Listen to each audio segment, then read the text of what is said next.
Hello, Mr. Francis. How are you feeling today? The doctor has prescribed oxygen therapy to help improve your oxygen levels.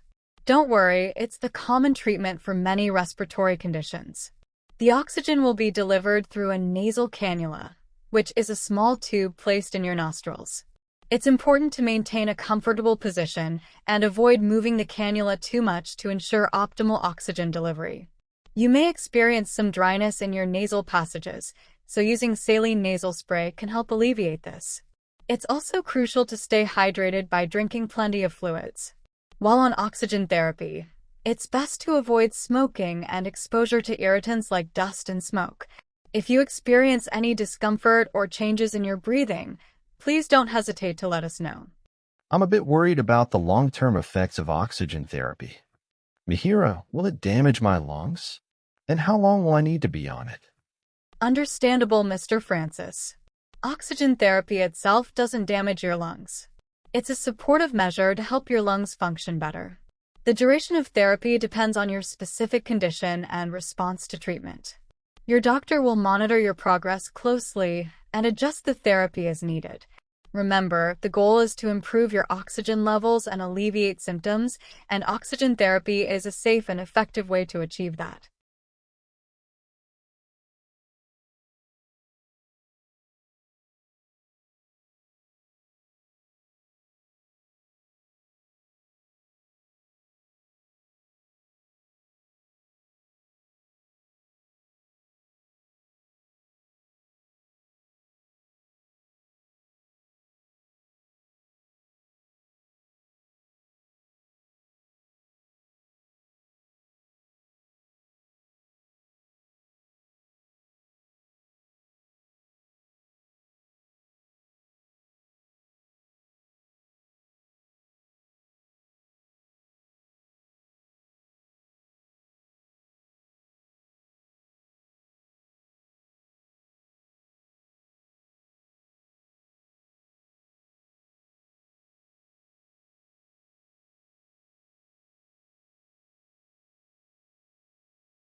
I want to reassure you about something that may have been on your mind, Mihira. When dealing with symptoms like yours, it's natural to wonder if a simple vitamin or mineral deficiency might be the cause. For most otherwise healthy people, deficiencies in things like iron, vitamin B12, or magnesium are not the most common reason for these restless leg sensations. However, it is a piece of the puzzle we always check carefully because, in some cases, correcting a deficiency can make a significant difference. So, while it's not the most likely cause for everyone, we will perform the necessary tests to rule it out as part of giving you the most complete care possible. Often, what leads to these uncomfortable feelings is a combination of other factors that affect your muscles and nerves. For example, very intense or excessive exercise can sometimes lead to muscle fatigue that manifests as restlessness later. A past or even a subtle muscle injury can have a similar effect. Mihira, it's also important to consider that as we age, natural changes in our muscles, nerve pathways, and even circulation can contribute to these sensations. Reduced blood flow to the legs, especially after long periods of sitting or lying down, can sometimes trigger that urge to move. Think of it as your body's system for sensing and movement becoming a bit more sensitive or easily triggered. Understanding these possible causes helps us build a clearer picture of what's happening for you specifically, which is the first step toward finding an effective, personalized strategy for relief.